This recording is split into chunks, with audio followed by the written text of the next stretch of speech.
Hello, and welcome to Dice Punks, a tabletop role-playing podcast where we focus on playing full campaigns in less well-known systems. This week in episode 10, a hasty voyage across the open ocean turns troublesome.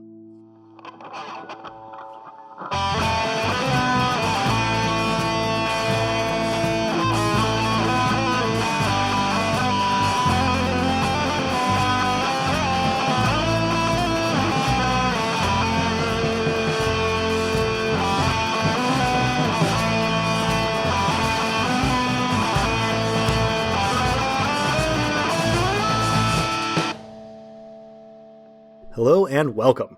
I'm Adam, your friendly neighborhood game master, and joining me are... Hey, I'm Drew, and I'm playing Dosktyr, the Duke of Nothing, who has the presence of mind to worry about a sea voyage when at war with the sea, but not to do anything about it. I'm Robin, and I'll be playing Alyssa Crate, the hot and headachy Duchess of Fury. See, the funny thing is, because you're on a ship, I was just thinking like, oh, she's like not able to cool off. Exactly. That's what she wants you to think. Well, excellent, and thank you. Before we get started, let's briefly recap any character stat growth and the events of the previous episode for ourselves and our listeners. As I understand it, we're not doing any stat growth. We're hoarding our points dragon-like until we can do more with them. Dragon-like and with the radical optimism that we're going to be alive at the end of this session. Yes. What he said. All right, well, in that case, I think Lissa has the summary this week. Yeah, I sure do. So last time was a difficult session for me. I took Kea to Ramnet, who was apparently displeased that I did not immediately take her to Farna. To be fair, I don't remember much of the journey there. I just was combating the overwhelming pain of my domain being attacked. Not a big deal. While also trying not to drop Kea. At Farna's place, we left Kea with a personal son that I named Moxie, and Farna with some funds for candles, because of course Kea seems to have whatever virus, whatever contagion is going around Fermata, and that she fears the dark. On her way out to fix Fury, the statue had changed again, and, well, we're not going to talk about the statue. That's not really relevant to everything that's going on. I tried to get the gates to take us to where we are going, but they took us twice to the confluence, a place that Dosk had left when people don't really leave the confluence, to my understanding. And after the second attempt of us appearing in this place and then immediately going back to Fermata, I realized that our destination was someplace that we could not reach, and that we needed to charter a ship. So for that, we sought out Dosk's family and Ferret, visited the Tyr estate. I did some minor landscaping, met Uncle Melly, might have faked a betrothal. I'll have to talk to Dosk about that in the future so we could get our story straight next time and avoid a cringy moment. But thankfully, Uncle Melly equipped us with a ship, a crew, and wares, and Dosk, being the adorable human that he is, gave him the shirt off his back. I attuned with my domain to get our heading, a heading for my headache, as it were, and set about befriending the crew as best I could while wrestling a hangover without the enjoyment of a drunk night. It seems rather unfair. And to top things off, the captain didn't seem all that into me, but I traded sea shanties and bar songs with the crew and seemed to get on all right with them, though they were a little bit weird around Dosk. I guess I'll have to talk to him about his family issues in the future, but that might also mean talking about mine, so I'll think on it when I'm feeling better. Right when things seemed to be shipshape, I heard familiar singing on the wind. Excellent, and that's exactly where we rejoin our Nobilis on their voyage here, is on the sort of dusk lit deck of the Swift of Ferret, the ship that you're on, as the singing sort of reaches you in little bits and snatches on the wind, which is picking up. Is it a good wind or a bad wind? Can I discern that from how the sailors are behaving? I was about to ask what Lissa's criteria are, but if we're looking at the sailors, they have gone kind of still. They seem like they're paying close attention, but no, like, flurry of motion just yet or anything. For what it's worth, it does seem to be a wind coming, like, traveling in your direction. Northerly, at the least. So I think the first thing I'm going to do is spend 1 domain miracle point and do a greater preservation so that whatever lack of song currently exists on the deck is the lack of song they continue to hear. So if they've gotten just a whiff of it, they'll continue to get only a whiff of it. We'll have a bubble of relative silence. Okay, let's see. Yeah, you can make relative silence last. That is well within your... Yeah, it's a level 3, so that's well within your ability to do for free. Okay, I was thinking it was a greater preservation since it's the whole dang ship, but I guess the ship, because before we were... Yeah, it's relatively localized area. Okay, cool. Yeah, if you did a greater preservation here, that would really be more of a, like, the silence, the noise level remains exactly the same long term. To listeners at home, if you were hearing background noise in my track, my dog can hear squirrels. So I cast a preservation on those squirrels that they may tantalize your dogs forever. I'm sorry. I do a lesser creation of fury and have the zoomies carry your dogs away from the microphone. That's the hope. So anyway, you do manage to sort of preserve this lack of sound. In fact, it's kind of a double-edged sword because the singing does get further away, but or the sound of the singing, I guess I would say, sounds further away, but it dampens kind of all noise. So, like, the sailors calling to each other is a little bit hampered by this. However, even though it's quiet, you can hear the captain say, "Dear God," and whirling around to see her, she is looking aft of the ship, where there is I'm going to call it anomalous water spout off in the distance. You can see the funnel cloud. There are no storm clouds anywhere. You're basically looking like back into the sort of twilight sky. The sun is setting kind of in front and to your left, I believe, if you're facing 4 on the ship. But as the sky darkens aft of the ship and to its right, you can see this funnel cloud in the distance. Great. I'm going to grab whatever sailor is closest to me and ask him which direction the wind needs to come from to make us go fast and away from. And I gesture vaguely at the water spout and also the direction of the singing. Yeah. The sailor that you grab seems to be some sort of like swabby. No! He's relatively young and very wide-eyed. And so you ask him this question and he goes, "That away, mum," and just points toward the bow of the ship. This is the point at which I have to apologize to any maritime or naval enthusiasts in our audience, because I know some maritime terminology, but I'm going to get some shit wrong, I promise you. So bear with me. How far away is the captain from me? 20 feet. Okay. I'm going to go over to her next and say, "Hey, Captain, I'm going to create some wind to get us out of this situation. Let your men know and let me know which direction it needs to go." She looks at you and goes, "The hell are you talking about?" "Whatever. It needs to come from back where that thing is, so that it pushes us away from it. Clear? Got it, Captain. And then she starts dashing around the deck in a way that ship's captains often don't. Sort of rousing people out of their stupor and getting them to rig sails and pull ropes and do all sorts of shipboard things. So I'm going to do a lesser creation of fury and try to direct the wind as I need to, because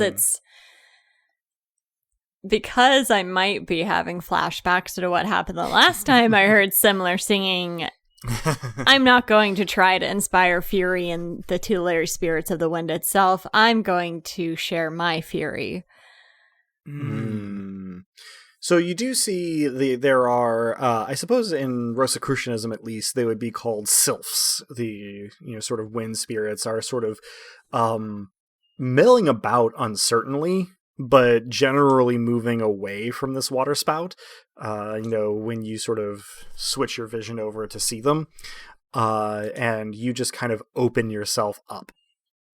So, out of curiosity, could you describe the texture and direction or target of Lyssa's fury currently? The texture of fury is fun. So it's going to I'm going to start with that. It's the acidic and slightly sharp type of fury that comes from a place of black fear and self-perceived monstrosity. And it's coming from somewhere deep in her gut, and she's going to be directing it to the clear horizon over the prow. Okay, so these tutelary spirits, as you sort of open yourself, broadcast yourself, pause in unison for a moment. And it's one of those things where it's weird, right? Because, like, how many individual spirits does a wind have? The number varies. It's just kind of like this kaleidoscopic shifting landscape of little figures in the air. And then, seemingly as one, they all sort of glare first at the waterspout and then at the horizon, and then start to jostle and push each other. It's kind of a cacophony. It's kind of a turbulence, but it whirls behind the sails and pushes the ship forward. As you watch, the sails catch this wind, and sort of, even though they're snapping in a way that would imply wasted energy, and the sailors are not quite sure what to do with it, the ship starts to move more rapidly away from the waterspout, and starts like cutting through the breakers, and gets a little bit more choppy to stand on the deck, especially for Lyssa is probably an inveterate landlubber. I'm sure that Dosk has been on ships, although maybe not as much as some of the tiers around. It's fairly violent movement compared to what you've had so far. But you are moving away from the waterspout. How much of a thing would it be for me to create, directly under the waterspout, a small area, or really as large as the waterspout is around, where there is no ocean? Only whatever lies beneath the ocean, of which I may have some notion, but I think if anything I'd be drawing power from the fact that I'm not sure.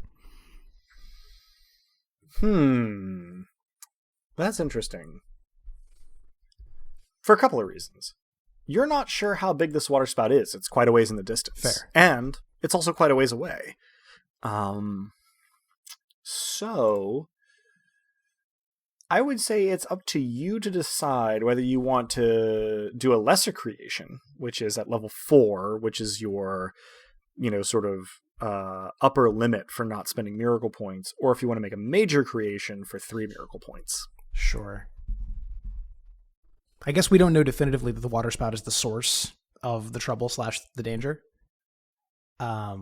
Brief table talk there, I suppose. I will go with the lesser creation and see what happens, since we may need the points for whatever's next. Okay. You focus on this water spout off in the distance, and you envision just almost like a tunnel the same width as the funnel cloud all the way down to the ocean floor, following it as it moves. And when you have this picture clear in your mind, you sort of like let the power go, and you feel it surge away from you and then bounce off an Octoritas. Well, we've information now. I probably share. Lissa and I are proximal, right? Like It's a ship. You can be next to her in 10 seconds. Yeah, I go over to Lissa, since we've not established any sort of telepathy or whatever. I go and just tell her, as human bodies would, that I think, if not the Nobilis that we faced before, then a coworker is likely within that maelstrom. Don't let anything happen to this crew. If we can possibly... No, we won't allow anything to happen. It's an enclosed space. It would be disastrous if you don't know how to sail a boat like this. And I'll be perfectly clear, I don't. Right. Nothing happens to the crew for any number of reasons. All right. Agreed. And you're agreeing, and you understand that you may need to do whatever is necessary to prevent anything from happening to the crew. I think perhaps you're assuming I'm taking a more cavalier attitude toward this than I am. And anything necessary, anything possible, else I don't know that there will be a me to regret it. Okay. We understand each other then. What's our next move? How do we prevent them from coming over here? Because we've likely made our presence known at this point. Well, unfortunately, if our attacker wasn't certain that it was us, or at least things quite like us on this boat, it knows for sure now, and may know to expect a certain degree of power from me, since I believe I was the one who pierced her defenses last time, so perhaps you make the first move? Or do we think we can simply evade? My vote, for obvious reasons, is on evade right now. And I kind of focus in on the horizon again and just keep the feeling there. The ship has picked up speed, but the water spout is slowly getting closer. It'll take it a while to arrive at the ship at this rate, but it is closing the distance slowly but steadily. And at about the time that you turn to look at the bow, you see the first of the siren rays sweeping up from the water and gliding toward the bow of the ship. They, however, are not singing. The sailors, when they notice it, understandably, freak the fuck out. And Captain is, sort of trying to whip them back into shape. You lily livers, if you don't keep this ship on a heading, we're all going down. Don't let some impossible sea creatures sway you from your task. We'll take care of it on the deck. And just sort of lambasting them. I just boom out, aye, aye, Captain, and try to bolster the morale by agreeing with her. I'm going to kind of make my way up to, as best I can, to where the sirens are appearing and pull out Electo. Mm-hmm. And before I reach them, can I do a lesser creation of fury and try to rile up the wildlife again? Go full deranged Snow White, though this time, as before, I'm just going to funnel my fury into them. Okay. Sure. Let's have you roll a command inspire. Ooh, generous. Intentionally so. 7, so 2 7. Yeah, so 2/7s, you aren't sure what's out there, but you just let your fury flow into the sea life around here, and you see the first evidence you have that this is working is that some fish, you are enough of a landlubber that you're not sure what kind, but they seem large to you, actually like hop out of the water and like try to take bites out of the siren rays as they kind of come up and start to glide. At this point, there are probably 14 or so of these siren rays in the air, sort of gliding toward the bow of the ship. And as you're looking in that direction, you can actually see Philia, the girl from Calavan, is walking along the surface of the water behind them. She is standing there, walking toward the bow of your ship. She seems to be maybe directing this particular contingent of siren rays, and they are getting to where they're starting to drop onto the foredeck, but they still are not singing. The sailors are mostly concerned with trying to keep the ship going as fast as they can away from the waterspout, but a couple of them start to try to basically go kick these siren rays off the ship, and they tend to get sort of like jumped on. So this would be a good time to start doing maybe some combat stuff. Yeah, to try if it wasn't clear safe. when Lissa went running with Electo, Dusk certainly went, "Aye, Captain," maybe less boomingly, but nonetheless with enthusiasm, and drew the Mombele and started going for wherever the rays either were or were about to be. So let's get a combat roll from either of you. Let's start with Lissa. What is your action going to be here combat-wise? I am going to start where the closest sailor to me that is being jumped upon by one of these sirens. I'm going to bodily put myself between them and the siren, or attempt to, and just do a huge swing of my hammer. All right. And Dosk, what is your action going to be? Is there, I see where Lissa's going, obviously. Is there another sailor close to me who is obviously being set upon? I'm sure I'm spoiled for choice, unfortunately.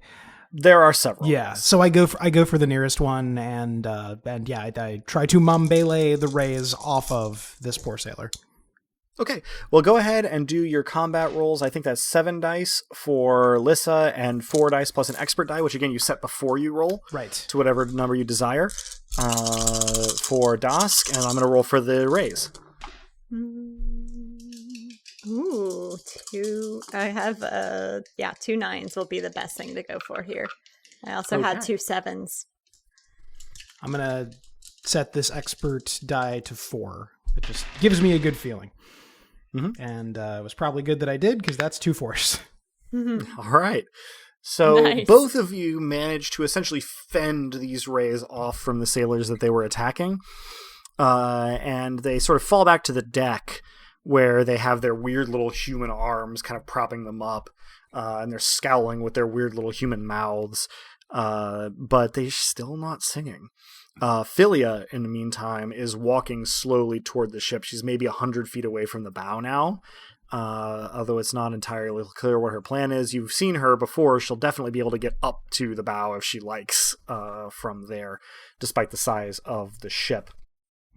The sailors are pretty disconcerted by this, and slowly, very gradually, as the waterspout gets closer from the aft of the ship, the singing on the wind is getting a little bit more consistent, a little bit more audible as it draws closer. It's still not close. It's still a ways off, but it is drawing slowly closer. 2 of them?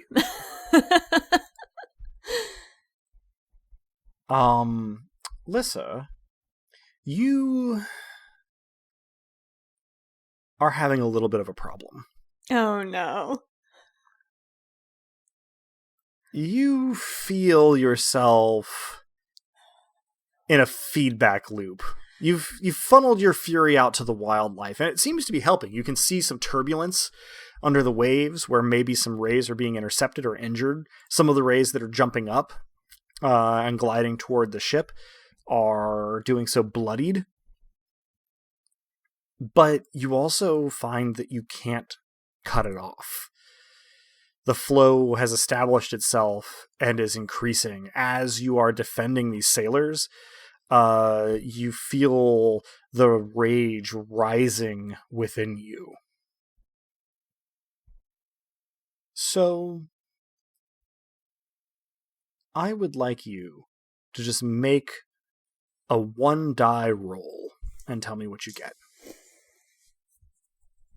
It's not ominous at all. 5. 5. All right. For now, you manage to ride sort of the flow of your fury. You focus it on these siren rays as they come up.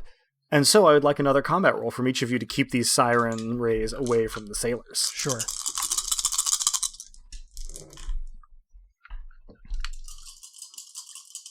Woohoo! 3 9s. All right. Expert die is set to 8. Let the record show. 3 4s. Should have set it to 4 again. I guess.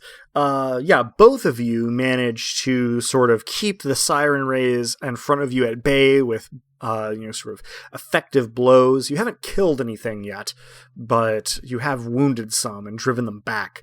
However, before you manage to swat it, Dusk, the siren ray in front of you manages to sort of drag its sharp canines down the side of your head from temple to chin, and you will take 2 killing damage to your head. Okay.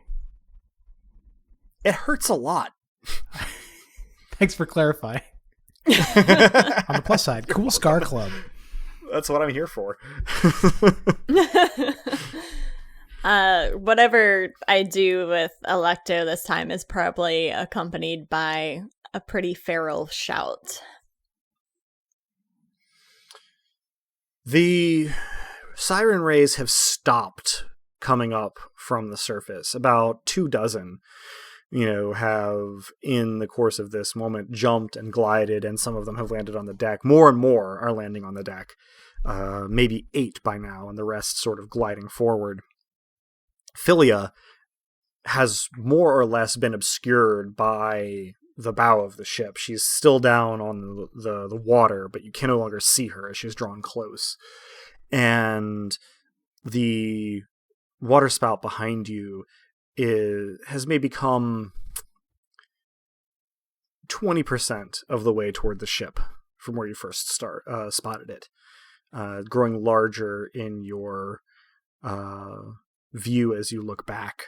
The singing now, it ebbs and flows on the wind, but it never is quite inaudible.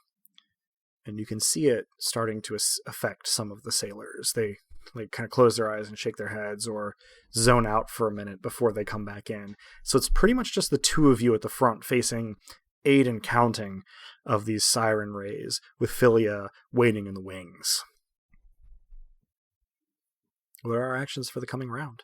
I think we coordinate. So I think I say to Alyssa, if you can handle our bestial problem, I think my efforts are best directed at making sure these sailors do not dash themselves against the proverbial or literal rocks. I agree.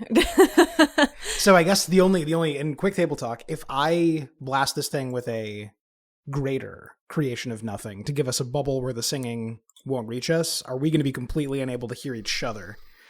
And I don't know if I would know this in character, or if something instinctually would tell me that. I feel like the most fun thing to do is that you won't know until you try. Yeah, I mean, I figured you were going to say that.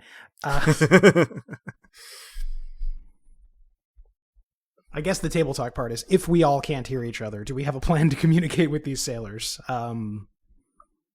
Sign language side story would have been real helpful beforehand, but it's a little late for that now. Yeah, Alyssa only speaks Taraxan.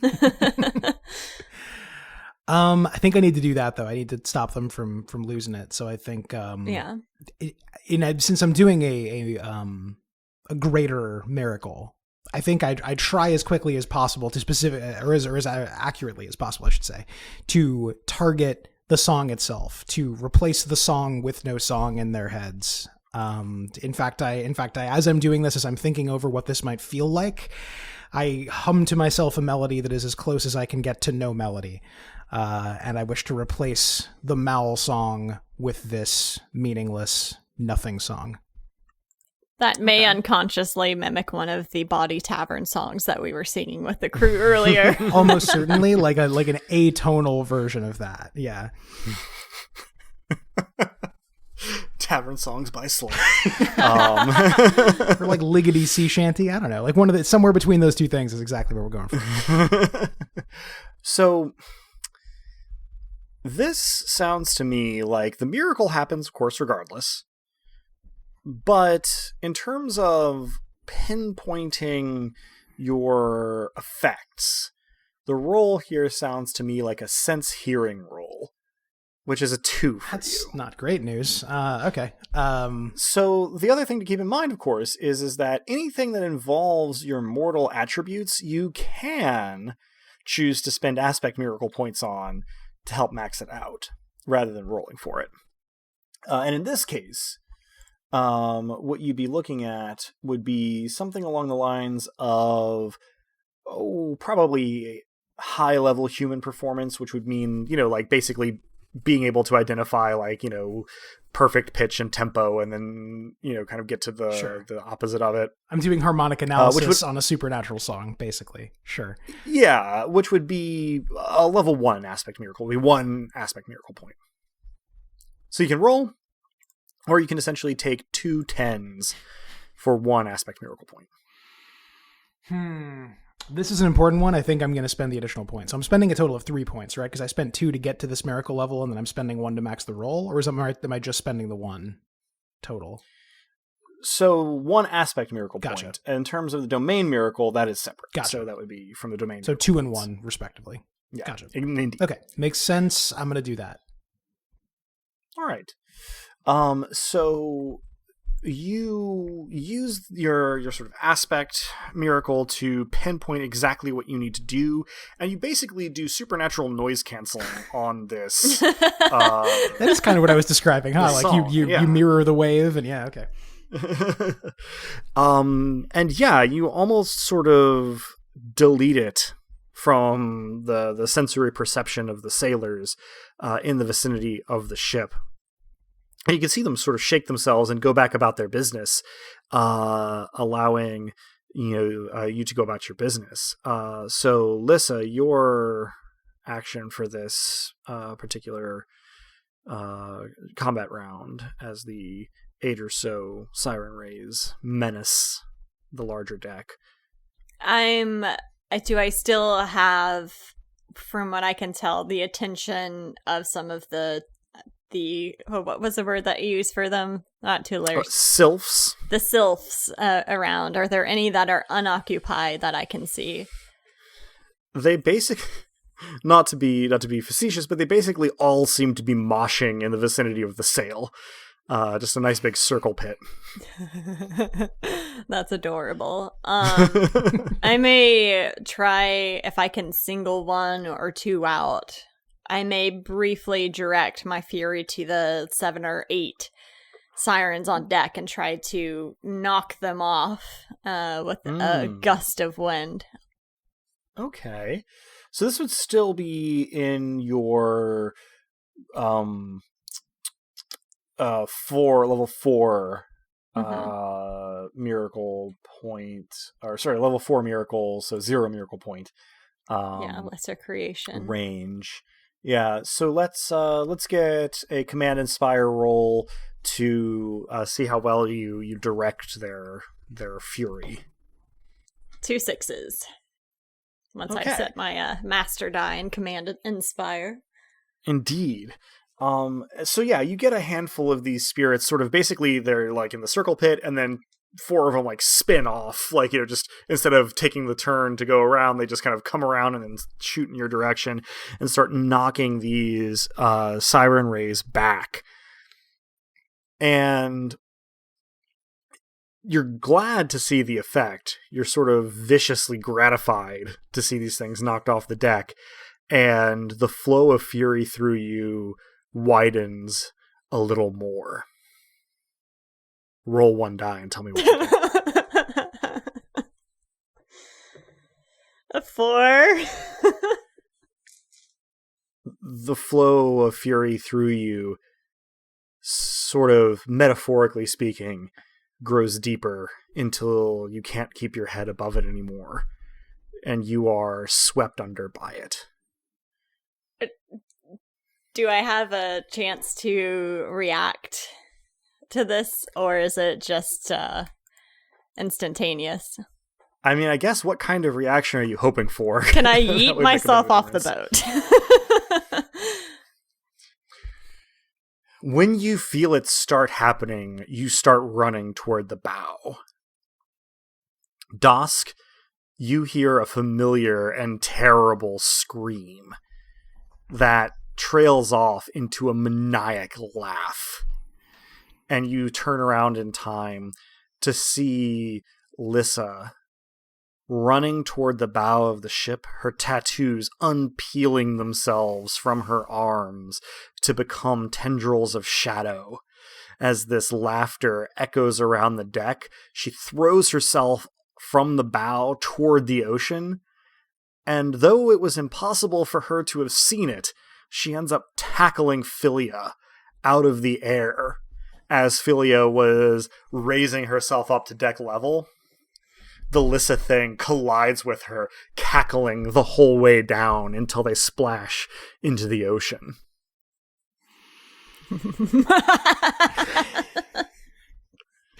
So Dusk screams, but he probably screams something strangely expository and not helpful to anyone around. Like, it seems we've exchanged one problem for another. Moments after Philia and the Lissa thing hit the surface of the ocean, you can see just turbulence start kind of all around. So we've established I can sort of use like my lesser divinations of nothing to sound for things. Can I tell like how close they are? How close, like anything? Like can I learn something about? Well, I guess that's more something than nothing at this point. It's not just an interruption of space. It's combat of supernatural proportions. All right. Scuttle that.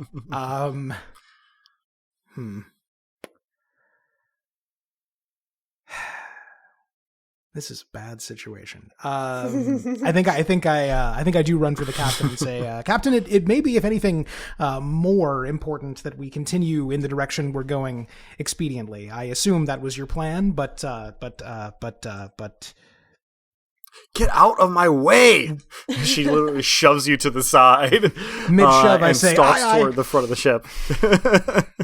She starts yelling at her sailors near the bow of the ship to get back on track and try to harness this weird wind they've got to move them. The waterspout is nearing sort of halfway from where you spotted it to where the ship is. The singing presumably has gotten louder, although your noise canceling is still in effect. Okay, and we're intentionally skipping the part of this that is happening under the ocean and going back to... No characters present have any idea what is happening under the ocean. That is a perfectly reasonable point. I mean, I think not having a sight line to Philia probably doesn't mean I can't help. To weaken her, to hopefully pierce her Octoritas, and in any case weaken her resolve or physical, potency. Maybe physical is the wrong word, but potency almost certainly isn't. I think I feel for where Philia is, and I negate with as sharp a point as I can muster. Okay. So what level of domain miracle are you willing to use on that? I think I'm going to go ahead and spend 1 point to do a lesser destruction. Okay. To see if what I'm attempting to do is find where she's drawing her power from and make it not be. That would be the nothing, but probably the way I'm picturing it in my head is an infinitely black blade piercing a glowing thing. Okay. So a lesser destruction is going to be 1 point. Getting that to pierce her Octoritas is going to be 2 more. Gotcha. So it'll be three total domain miracle points that you would need to spend. Yeah. It's not that I'm not committed to this fight. It's that I know we need to talk down the Lissa thing still, and that's a not insignificant effort. I think I go for it, though. I think I spend the 3 points, and we can always right of the last trump this sucker as we're saving Lissa from herself / other things that are only sort of herself. Okay, so you focus in on where Philia is, and you basically just, channel, a lesser destruction of nothing into the Octoritas around her, and you feel something rupture. You're not sure exactly what's going on. No immediate results. The sailors are actually coordinating to break into 2 groups, one to man the rigging and to sort of haul the sails around, and another to essentially use all sorts of shipboard equipment to whack these siren creatures off of the bow of the ship and back into the water. Because without their song, they're far less dangerous. They can still do damage, but they're just a physical threat. And sailors, generally speaking, relatively physically capable. So there's sort of, it's not quite a stalemate, but a slow pushing back of the siren rays at the bow of the ship, and sort of an unchanged visual panorama of the ocean in front of the ship as it just sort of continues to sort of demonstrate turbulence. But you did feel something happen. Okay. Well, that's what I'm doing on a divine level. On a mortal level, I'm going to assist the sailors, and probably the 2 things maybe even feel like one thing. I'm driving forward with the Mombele as I'm driving forward into the unknown depths, both of the ocean and of Philia. So due to your concentration on the miraculous, you lose your expert die, but if you'd like to roll 4 dice for your Mombele. I probably should try and walk and chew gum here, because things are still not great, so sure, let me give it a go. That is 2 1s. Okay. Well, that means that you come out just a little bit ahead on your confrontation with these rays. Combined with the sailors, you are sort of pushing them back. They are awkward opponents to fight. I'm going to say I go somewhat cautiously, right? Because I do have, in terms of, knowing abilities and things, just going to remind listeners, I did study the school of the insouciant monkey. So I can add sort of a dodge action to any of my attacks with no penalty. So especially since I took a slash to the face, I'm definitely being a bit cautious and evadey. Yeah. And you are managing to slowly drive them back. And after a few moments of this, there is a huge plume of water as something shoots out from the surf in front of you.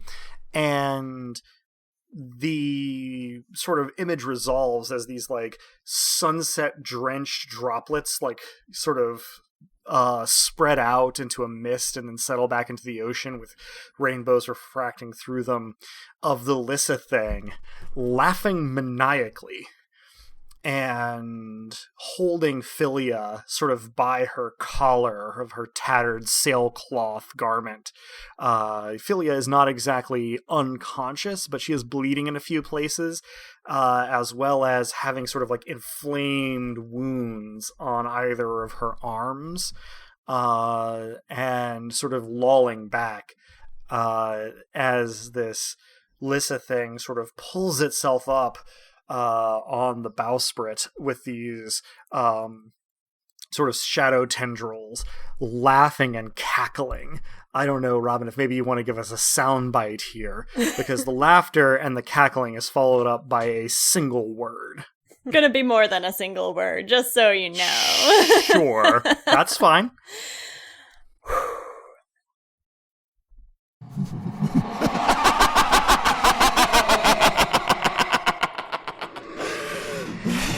Thou before Mavia.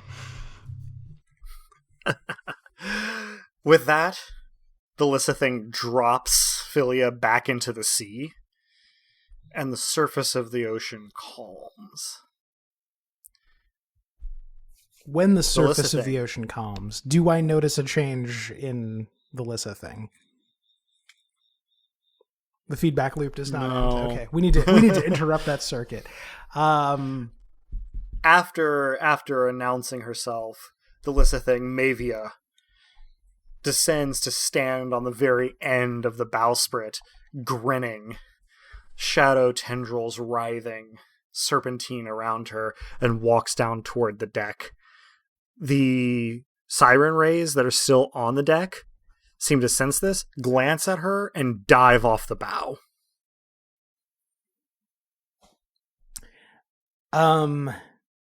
I take several steps toward Mavia, probably convincing myself that I look confident, though I almost certainly do not. And I call out to her with my voice, but not only with my voice. And I say, if you were you would want me to detente, perhaps with Philia, but certainly with you. The work is done. You can cease to royal. Is the water spout still boiling behind? The water spout is still gaining ground behind you. It's maybe 2/3 of the way of the ship now from where you originally spotted it. Call it half a mile off.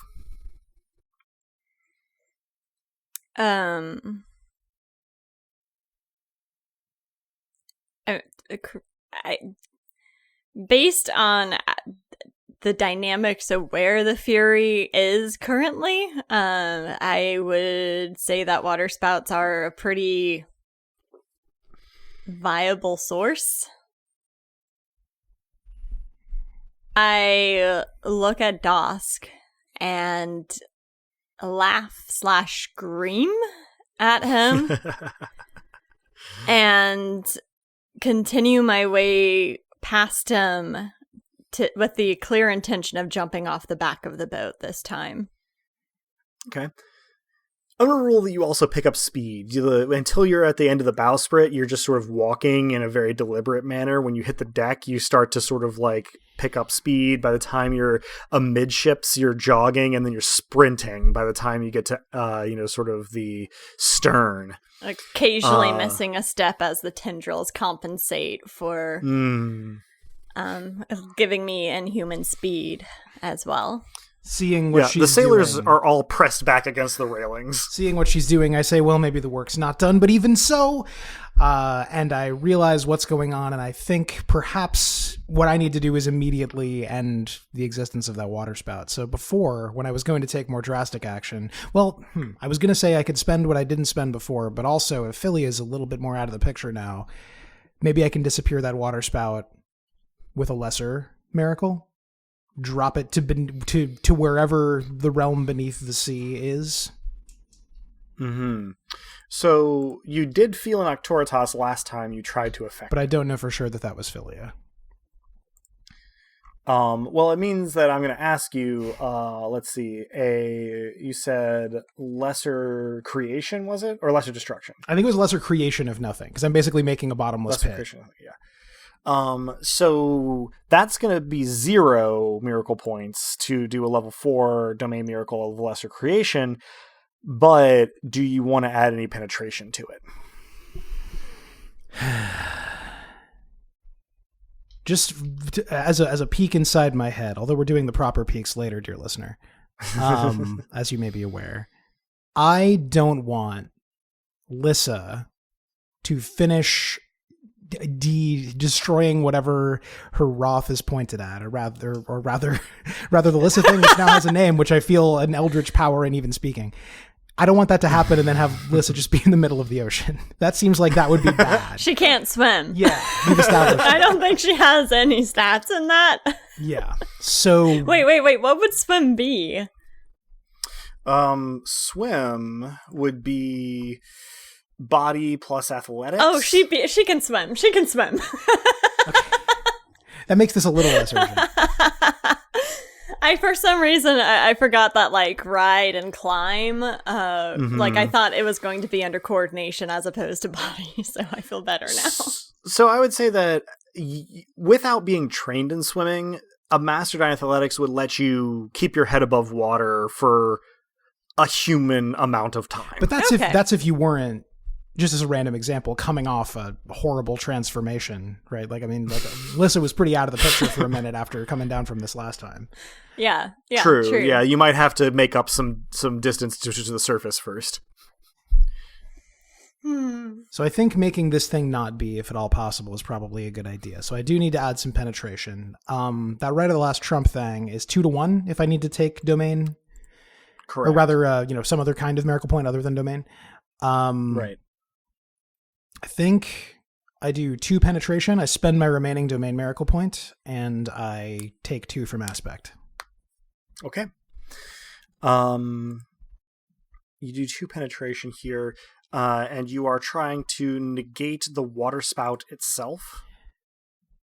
I think I'm trying to suck the water spout into an infinite nothingness below it, such that anything circling around it, as the rays circled Philia, will also sort of be, if not unexisted, then certainly out of where we are. So that's an interesting thing, because as you sort of turn to face the water spout, as it's gotten closer, you can see, in a way that maybe Mavia was not going to register at a glance, given her general being, that this water spout is actually being circled rapidly by hundreds of siren rays. They are basically riding these spiral winds around and around this water spout in sort of a loose cloud. And that seems to be where the song that you are still noise canceling has been coming from. So you craft this miracle and you send it forth, and you feel the resistance of the Octoritas that was around that waterspout the first time, and you feel it crack, and you see the ocean simply bleed out of reality underneath it, and the waterspout itself very rapidly descends. The rays start to sort of spiral downward after it, but it doesn't disappear. It simply becomes a whirlpool in the ocean, following up after you.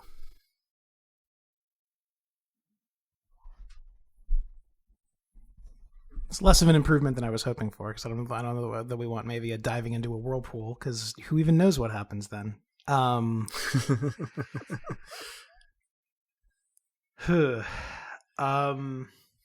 Does anything else happen before I have the opportunity to do something else? Are the sailors, is the captain doing relevant stuff right now? I mean, they are trying to keep this ship ahead of the whirlpool that is suddenly behind it.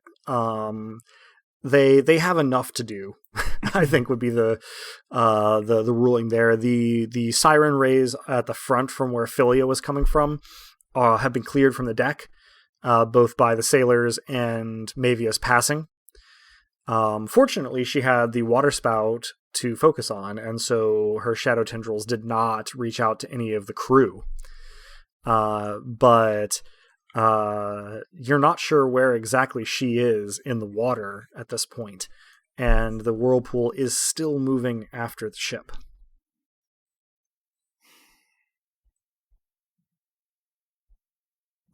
Well, hell. That's a really good point to maybe transition to asking, now that Mavia is in the water and approaching what is now a whirlpool, what is she doing? Oh. It's still a fantastic source of rage. So I imagine that she's feeding on it. And the creatures therein, and inciting the rage more, but turning it in on itself as she did in the city. Here's an interesting thing.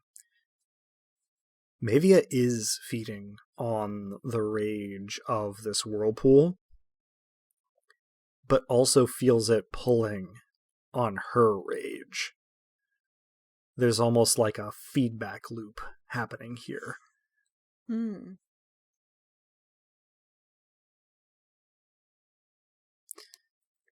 Just start screaming. Presumably, the underwater creatures can hear you, although those above will not be able to. Yeah, and you approach closer and closer to this whirling current. So, having made this thing into a whirlpool, does Dosk have a next move? Briefly, he despairs.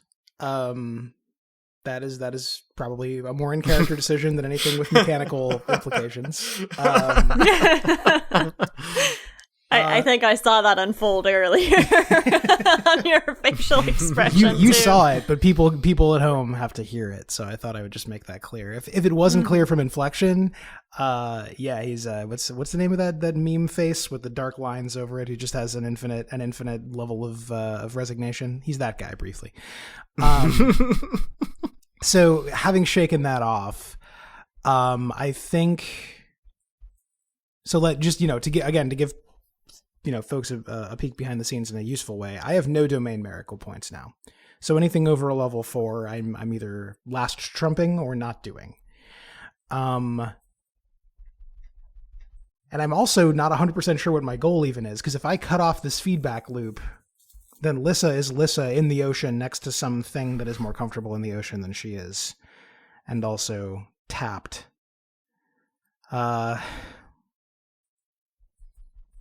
This is almost like we have like a competent GM who puts us in difficult situations or something. Well, you have a GM who puts you in difficult situations anyway.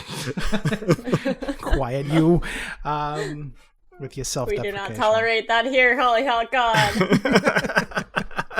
Pay yourself homage, Hollyhock God. Supplicate to thyself. Anyway, I'm just so yeah. Cut this part out if you want, but I'm thinking like, can I do something with other kinds of points besides domain miracle points natively that would actually be helpful? Realm is no good because we're not in Fermata. Spirit is really more defensive in contexts like this. I have 3 aspect miracle points, but I'm not sure what good my body is right now. Probably very little. I think I don't have a move other than trying to cut off that feedback loop. And I'm trying to, let's see, so what level of miracle would that be? Because anything that isn't just giving, both of them just getting more powerful with each other's rage is not a situation that we want to continue. So yes, I think I'm cutting off the feedback loop as best I can. Would we call that, would that be a lesser destruction? Would that be, well, no, because I'm creating nothing, not destroying. I would say, yeah, you could do a level 4 lesser creation or a level 7 major creation. Interestingly enough, if you're targeting the loop itself, you may or may not have to deal with Octoritas. You won't really know until you try. Yeah, I think that's a good point. I think I try, and again, it almost certainly does not occur to me in these terms because the people in this world have not read the rule book or any part of it. But something tells me that if I'm targeting the thing rather than the thing creating the thing, that a lesser may do, and that I have it in me to do that. Let me add here. I'm going to make the in-character decision that I have never put away in my Mambele. So the sailors, the captain, would not just see me worrying at the ocean, but fencing at it in a way that has no perceivable effect, except, of course, when it turned the water spout into a whirlpool. So I'm probably a curious sight, even more so than usual. I love this mental image because I imagine you're also making like little noises. Yeah. Think Link in the Zelda game of your choice. So yeah, you invoke this lesser creation of nothing, targeting sort of the links of this feedback loop between the 2 Octoritai. I think that's probably this is the first time we've had them plural. It's delightful. Pluralization. Yeah. Of Mavia and the one in this water spout. And you feel it push up against something. You feel it break tension.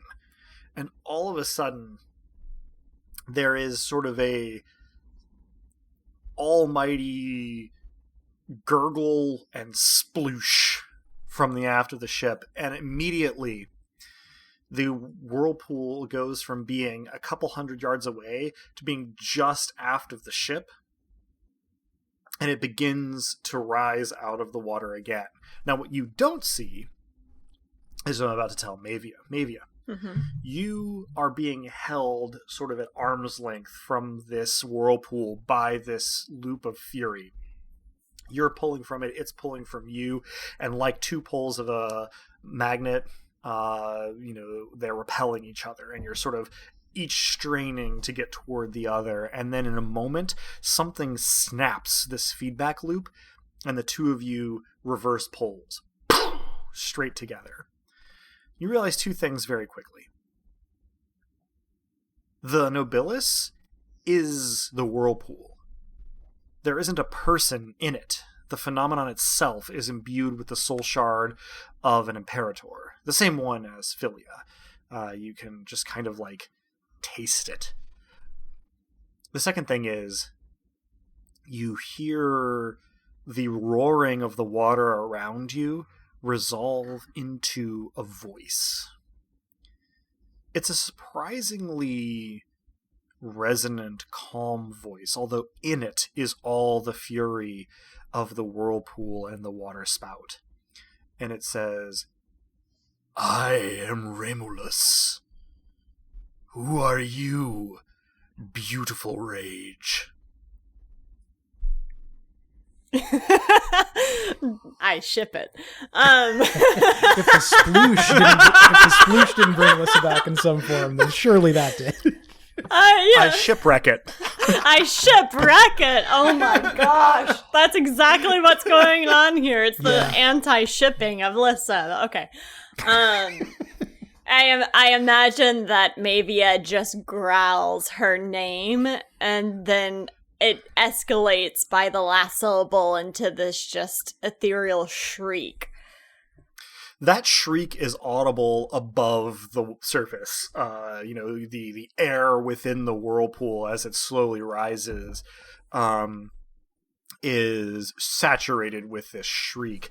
But Mavia, you hear Remulus's voice, again, and it says, "Your fury is exquisite. Where are you bound?"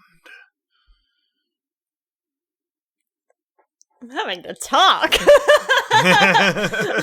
Well, and it's interesting because Mavia probably has a purer, more intense fury than Remulus does, but Remulus's fury is primal. It runs deep and wide. And so Remulus is more conversant, but clearly sees a kindred spirit in Mavia. The fury in me recognizes the fury in Remulus.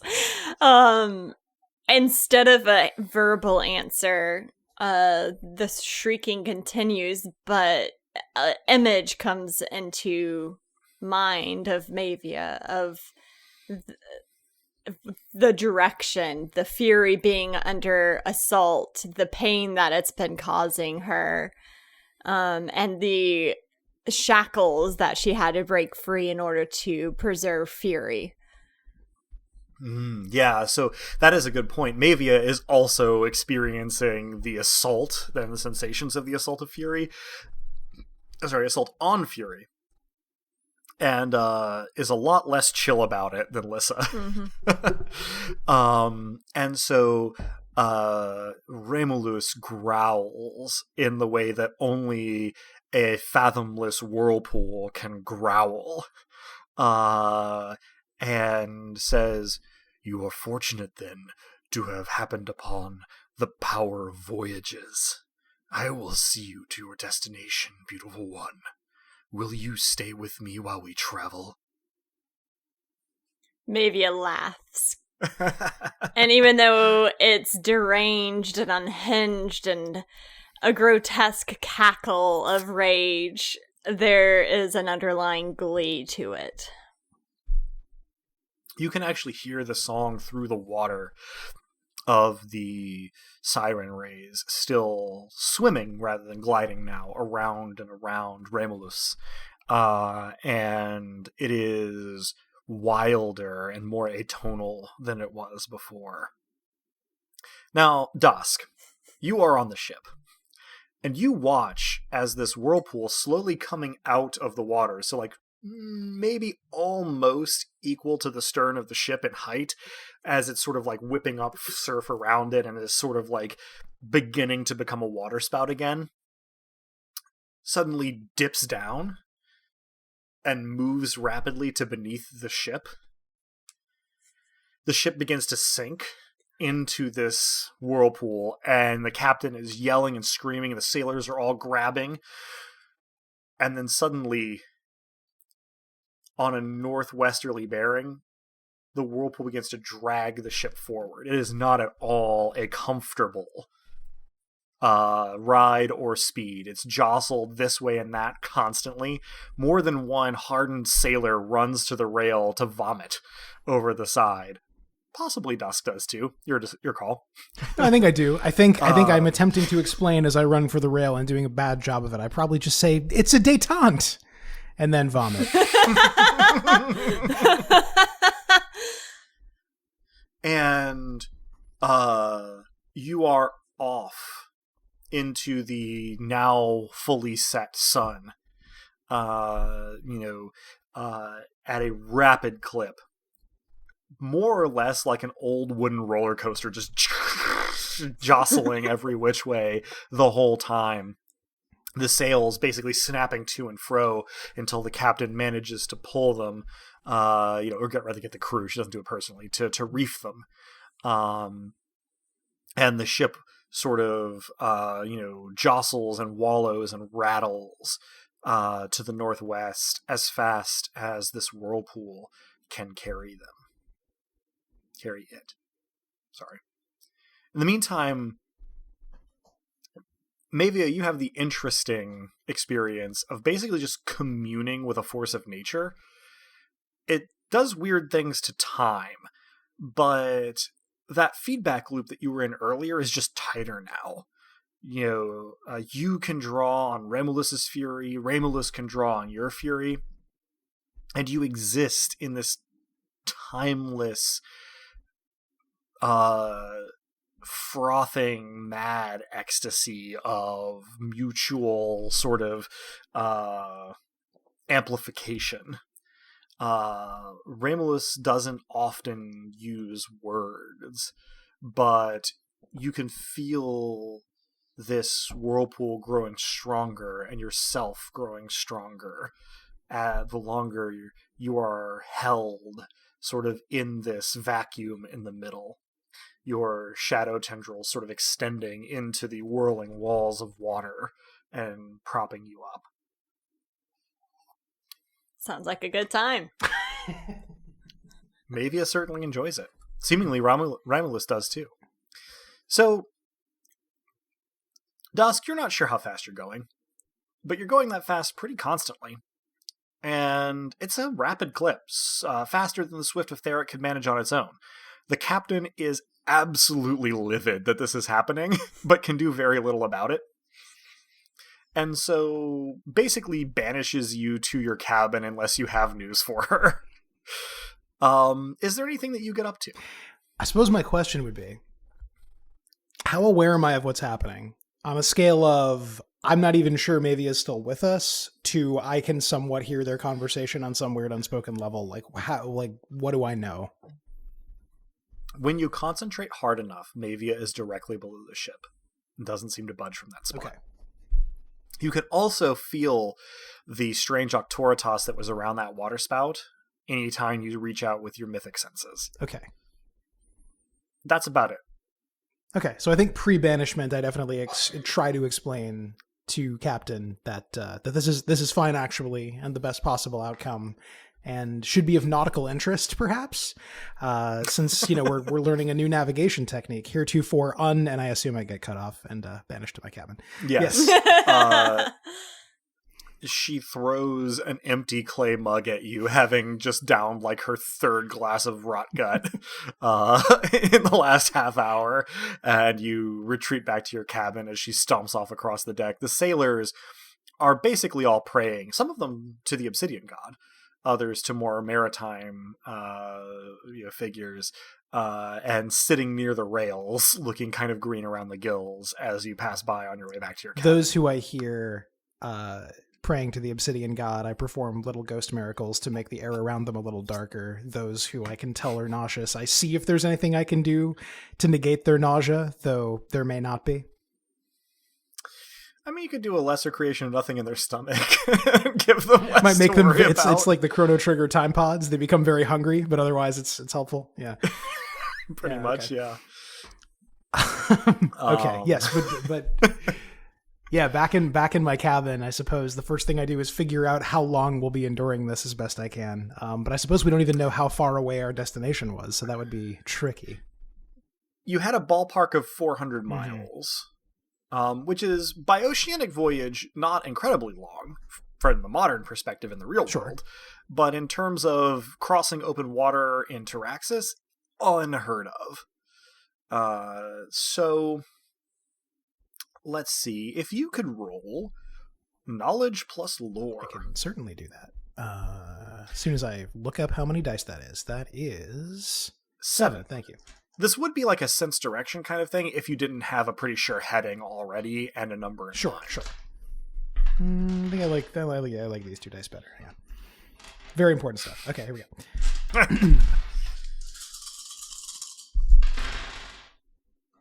That is... Hold on, that's a lot of visual information. That is 3 8s. 3 8s. Nicely done. As well as you can figure, given the rate that you're going, and you measure it in terrestrial and nautical rates as well as you can, if you keep this up 24 hours a day, you should be there. Math. In like 2 to 3 days. Which is literally miraculous. But you are unsure whether or not you can count on the consistency.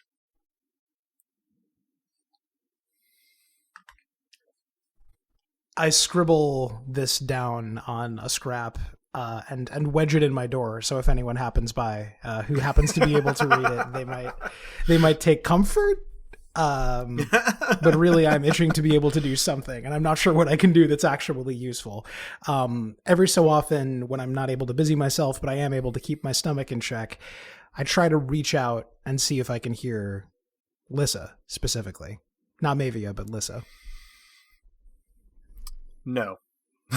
It's about the answer I was expecting.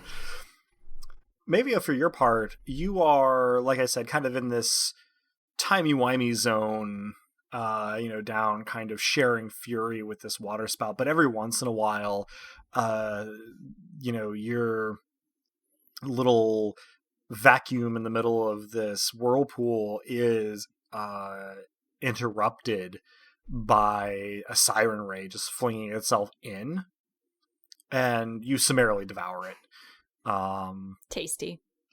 And it isn't until the second or third one that you realize that this is Romulus offering you meals. Dinner yeah, date. I was going to say, we have a good dinner date every few episodes. Yeah. Especially as Mavia, this is actually quite enjoyable. Ripping into living flesh is exactly what you desire. 100%. How romantic. So, I would say the third time I reach out to Lissa and hear nothing back, I try reaching out to Mavia. And I try phrases that I think might matter, like mutual respect, like détente, and sound for any response at all. So here's my question. You're using your sort of divine senses to do this. What skill are you using with it? It's a very good question. What stat plus skill combination are you using here? I mean, if you're trying to bait me into extemporizing more poems, it wasn't my thought, but if you want to go that direction, I invite you to try to miraculously convey poetry to the rage elemental. I don't know what kind of poem the Rage Elemental would enjoy. Iambic pentameter. I have it on good authority. Resonates. Noted. Maybe. We are totally going to have to drop a marker, and you're going to have to give me at least a minute if we're doing iambic pentameter. But I will accept the challenge. Yeah, let's. I mean, it seems like I'm being facetious. I don't think. I don't think honestly, poetry is kind of mellow. Yeah, well, and it requires meter, which is, like, can be expressive, but is awfully controlled, frankly. Yeah, no, I mean, unless you're doing beat poetry or. I was gonna say beat poetry or like Carl Sandburg. You may be able to get a little bit. Sure. Allen Ginsberg, maybe. Right. Yeah, I mean, if I could invent death metal right now, I would. Can I roll to invent death metal? Yes. Okay, hang on. Make an argument for which role you should use to invent death metal. That's an extremely. Let me just take a look at this real quick. I don't think it's knowledge plus lore. I mean, if there's such a thing as verse plus eerie, that might be the way to go. But that's like that crosses the streams. So you usually can't combine skills necessarily, but if you wanted to combine sense with perform in order to just kind of emote through verse, I could allow that. You can mix and match skills and stats. Sure.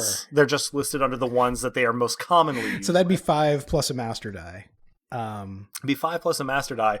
I will warn you, there is an unspecified height minimum for this. That's a difficulty in Rain is minimum height to the roll. Okay. So since I'm inventing a genre, I'm going to swing for the fences and set. Oh, the master die is not an experience die. I don't have to set it. It just yeah. Cool. You set it afterwards. Alrighty. Expert die you set before. Yes, master die you set afterward. Experience dice are from Over the Edge, which is our other campaign. That's right. Oh, excuse me. I'm sorry. We play. Just clarifying for the listener. We play a bunch of different systems here at Dice Punks. Okay, here we go. That's the idea.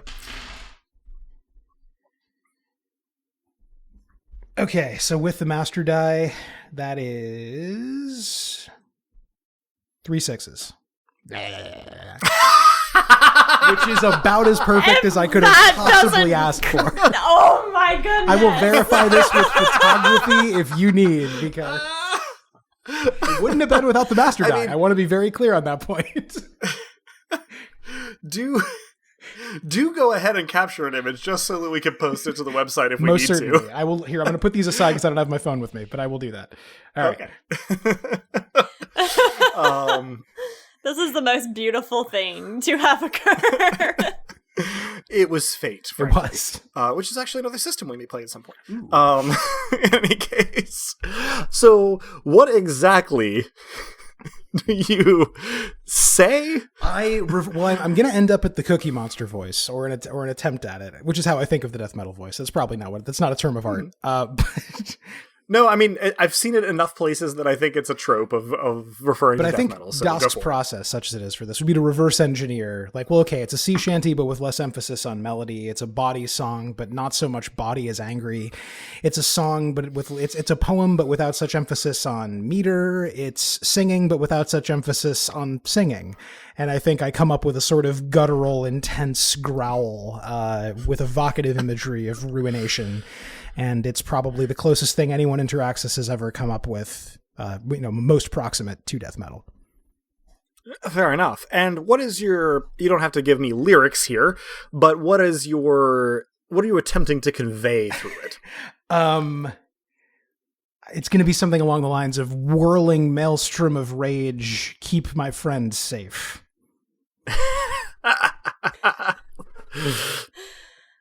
So, Mavia, your sort of close feedback loop with Remulus suddenly has a third voice that is definitely less primal and a little more on the shrill side, but in a way that expresses a lot of, it's not exactly fury, maybe more like angst. Oh no, I invented new metal instead.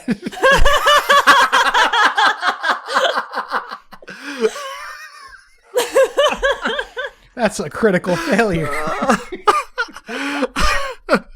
I wasn't going to be that harsh, man. I was going to put you more in the range of like metalcore. Okay, fair enough. But and it conveys more through its feeling than its words a sort of desire for your continuance and for your passengers' continuance. It may or may not merit a particular response, but it does come through. Yeah. I scream back a chorus. That's probably about as illegible in terms of what's actually being said as listening to Rammstein for the first time as an English speaker. Right.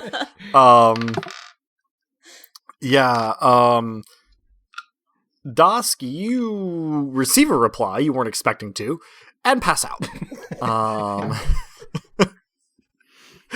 But when you awake, you feel as though the reply was probably somewhere within like 90 degrees of affirmative, so you take that for what it's worth. Yeah, and I think thinking back on it and critiquing my work as Dusk certainly would, I probably nailed the tone in the first part of the phrase, but when I invoked safety, that was probably way too soft. So this was the best outcome I could have expected.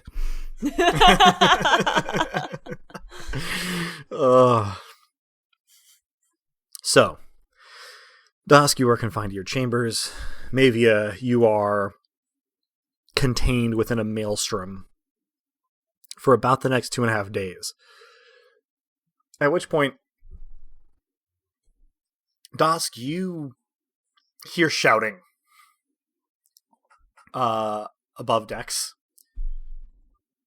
And then, about an hour later, you feel the whole boat give a jolt. I'm trying to think of how to describe it. If you've ever been in a highway accident that did not total the car, that's more or less what it feels like. You actually are thrown bodily across your cabin because there are no restraints in it. And you hear a lot of shouting and a lot of cursing from the deck. Do I take any injuries from being thrown across the cabin? Okay, cool. Nah. Just asking because I'm already half You're dead fine. in the head, so. Sure, it would be some shock damage, but by the time you get above decks, like, shock damage would have been off, so. Assuming you are leaving your cabin to see what's going on. That may be an incorrect assumption. I'm not going to go back to bed. Well, that was weird. Pull the covers up over the head, yeah. You go above decks and you find that there is land. It is not immediately in front of you. It's about 200 yards off. And the ship seems to have been grounded on a sandbar. The whirlpool is about 50 yards behind you. And you see, as you watch, the whirlpool lift up a little bit out of the surf and eject a human figure toward the ship. The body skips once, twice, and then plunk just after the ship. And then the whirlpool lifts all the way out to become a waterspout again. You hear the eerie song on the wind, and it rapidly makes for the horizon. Mavia has a little bit of warning from Romulus, who says, "We have arrived at the object of your ire, beautiful one, and I hope that we shall meet again. Thank you for this voyage. I am strengthened."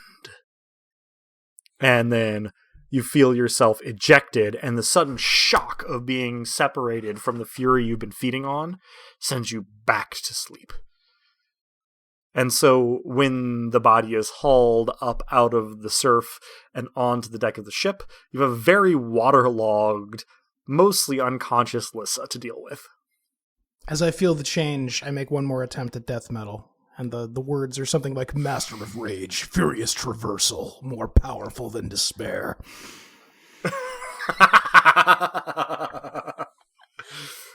I probably don't know that Lissa's back yet, so I don't react to that. But Yeah. I, as a player, am super glad.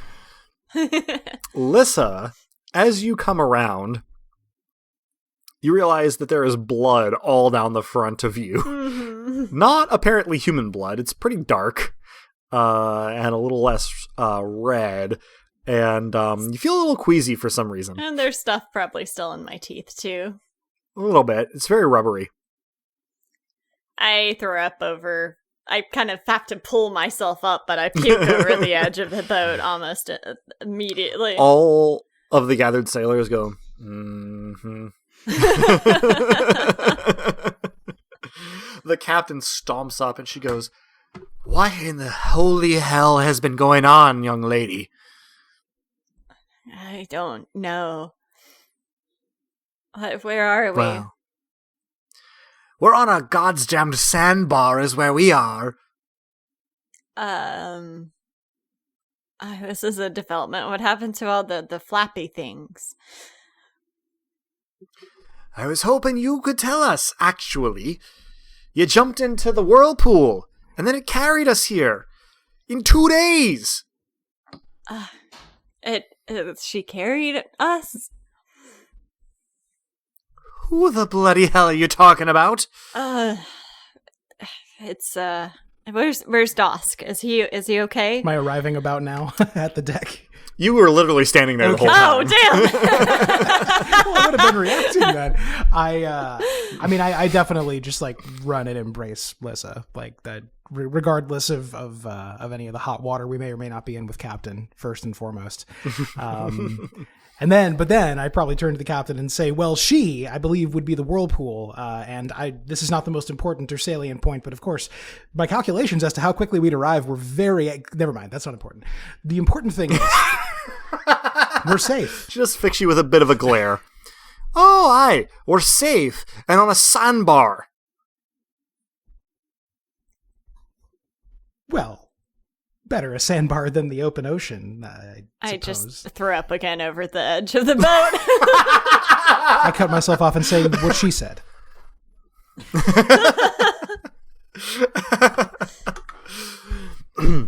Marvelous. Looking at the shore a couple 100 yards off, you're seeing a colder landscape than you left in Taraxis. It's not snowy, but you can see that just inland there are these mountains. There's a little bit of plain and sort of scrub forest between the shore and you, rocky shore, as well. And there are these mountains that have, some of the higher ones have snowy caps. The sky is very blue with sort of tattered clouds up over the mountains. It extends off in either direction as far as you can see. And there aren't any settlements that you can see on the shore, but you think you can see some sort of smoke rising a little bit past the peaks. So there seems to be maybe civilization somewhere on the other side of or within these mountains. The forest that you can see, the sort of scrub, is mostly evergreen.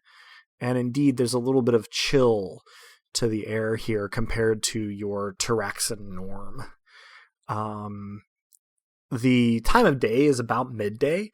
And the ship seems to have been basically borne up onto the outer edge of this sandbar and is sort of listing a little bit to the right, which would be starboard. As it sort of settles in, and the sailors are all standing around staring at Lissa.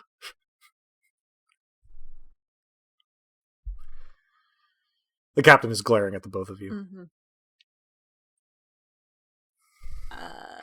I don't know what happened, and I'm not in any I can't talk to them right now. I can't hear you. Drew, you are not coming through at all. Which is sad because the gestures was Talking with your hands doesn't work in a podcast. We had some barking dogs, so I think I managed to mute myself so you didn't get any of that, but then you lost some of me. Sorry. Feel free to marker me. Nor do you need to talk to them. I stand up and I say, well, I'm no expert in getting off of sandbars, but I am an expert in it being good that we're alive. Let me start again. We seem to have more or less arrived, more or less safely. So where do we go from here? The captain fixes you with a glare and says, well, off the sandbar first. We can't even get to the shore from here, much less get our wares off. Can I make the part of the sandbar we're stuck in not be, briefly? How much of a miracle would that be? As a matter of fact, that is well within the realm of your lesser creation of nothing. So as I'm saying this, I'm also making it so, though of course with a grand gesture. Yeah, you get a grand gesture, and suddenly the ship rights itself and sort of bobs for a second, and the captain goes, ah! And the finger up in the air and goes, what in the seven hells just happened? My answer is a sandbar. Poof.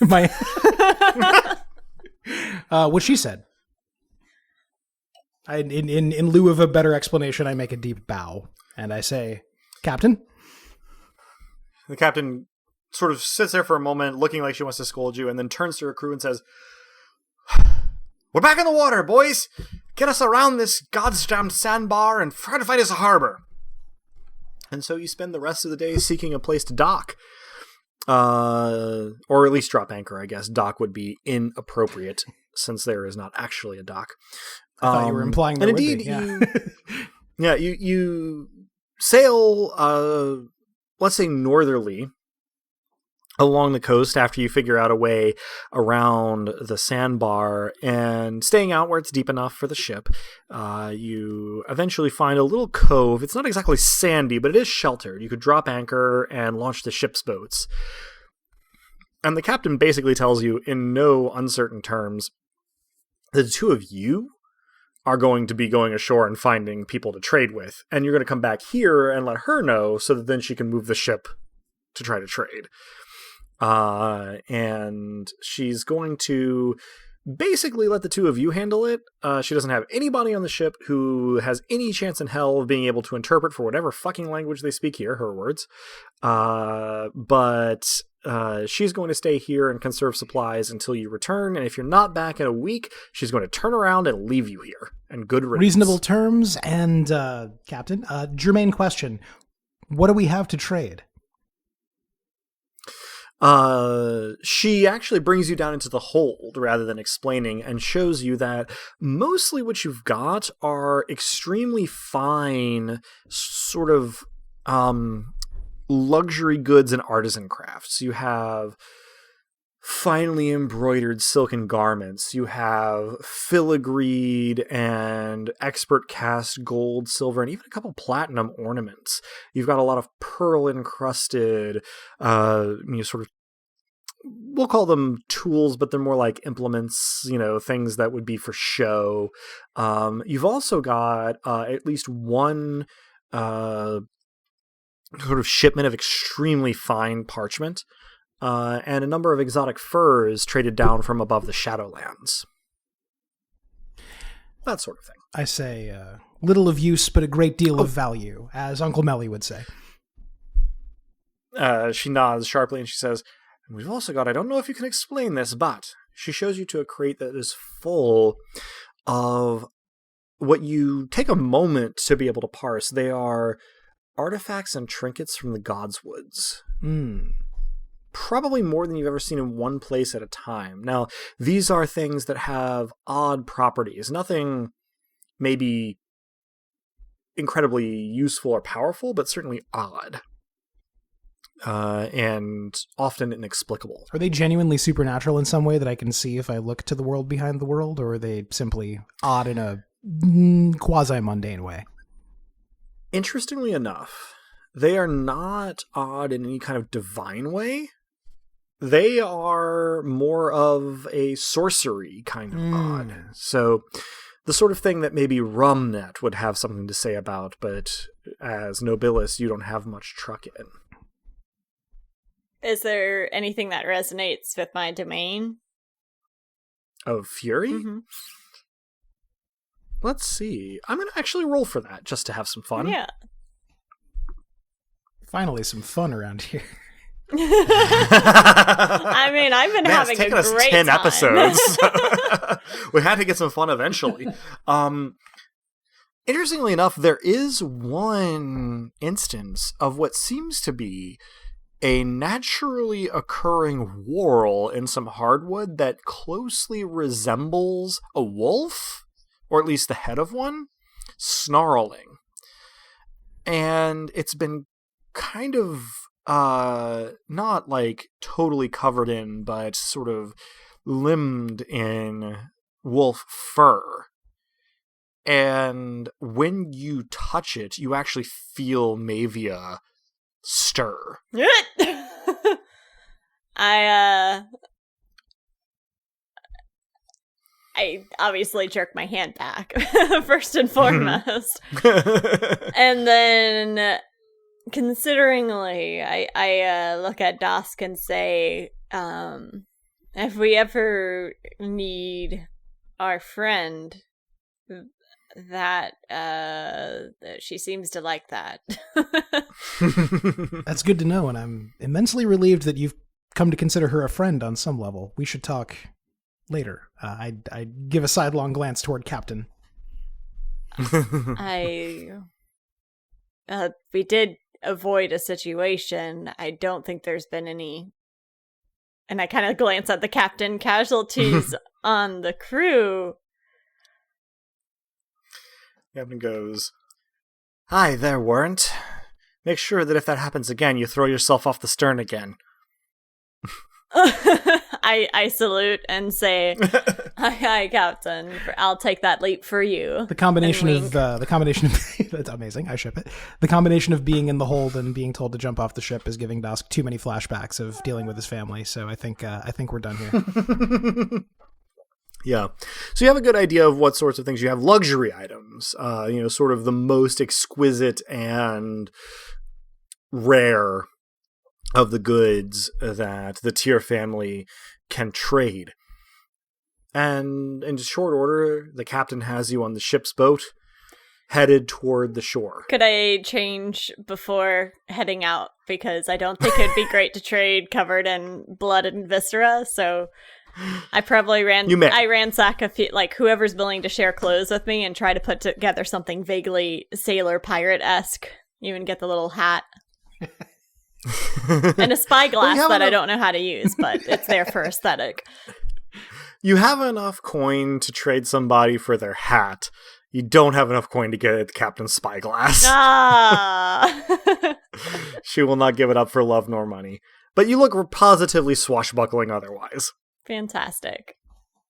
And so you're lowered in the ship's boat with a few days of provisions and your personal possessions, and the captain says, "Remember, 7 days. Then I'll leave." And good riddance, as you said. All right. See you sooner than that, then. And so, presumably mostly Lissa rows you to the shore. And you find yourself stepping foot on a continent that, as far as you know, no Taraxan has ever visited before. There's a little bit of sand here in this cove, as opposed to the much rockier coast elsewhere, although it is a dark gray and black and very gritty. And the scrubland comes almost all the way up to the shoreline. The mountains begin to rise almost immediately. It's not quite a fjord, but it's only about a mile to the foothills. I call this place Tirsa Land. Something about the previous experience, but Dusk guffaws, but then agrees enthusiastically.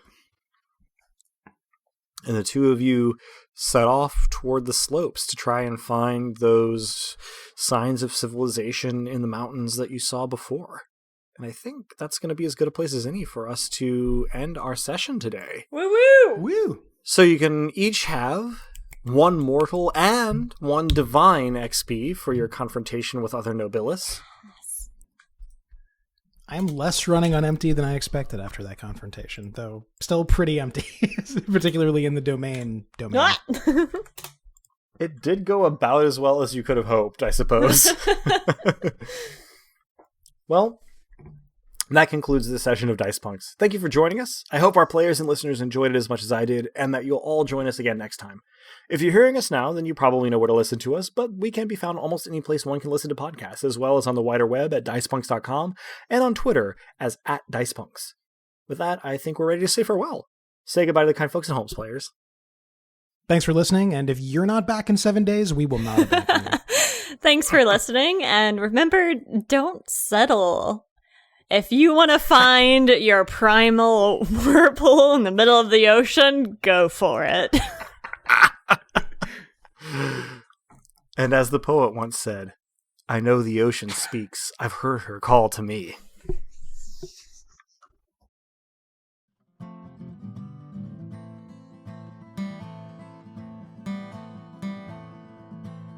Thank you, dear listeners, for tuning in, and stick around through the admin stuff. There's Alyssa's line with Robin waiting for you at the end of it. The songs in this episode, theme of the Dice Punks, and its acoustic version were written and recorded by the Duke of Nothing himself, Drew. Cover art is by Joanne, who will be behind the scenes for the time being, but played Rue the Gremlin in our Psionics one-shot.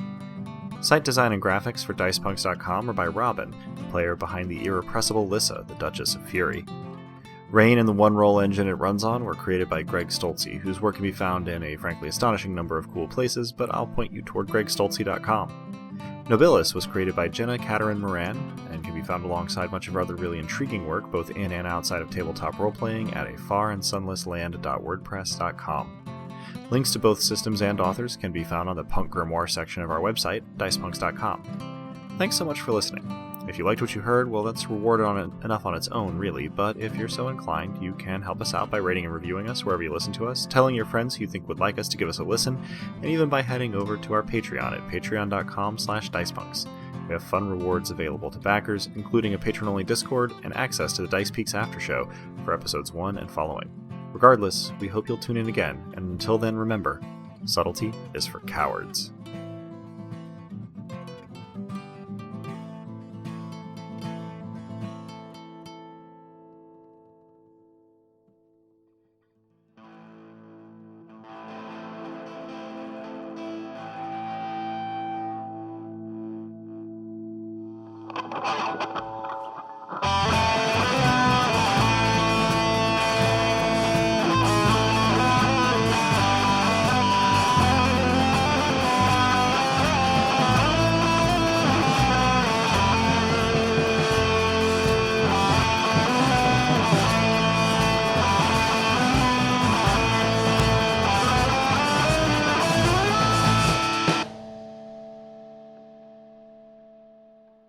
All right. Well, I have to do a lot of physical labor in my job, so my diet is an important corner of that. And I try to eat clean, but there is a place, or was a place in my hometown that had the best fried cheese.